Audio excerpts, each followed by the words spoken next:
Ay, what's up mga boss Kalapati for this video is magpaparestro nga tayo ng motor dahil paso na to. Emission testing. Ayun oh. Dami na pagparestro.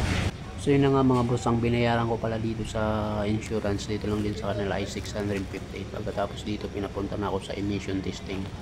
So dadali na dito yung motor para i-testing na smoke. Tingnan natin magkano bayad. 600 ulit. So ayun na mga boss, 600 ang binayaran ko dito sa smoke. Grabe ang mahal, ang laki.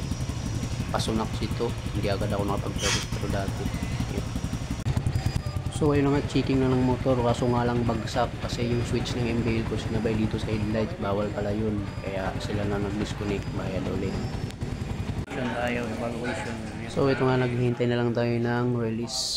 Napasa na natin lahat ng papel, kaya hinihintay na yung result ng OR. So hanggang dito na lang mga boss Kalapati. Skip si College and Gabis. Peace out.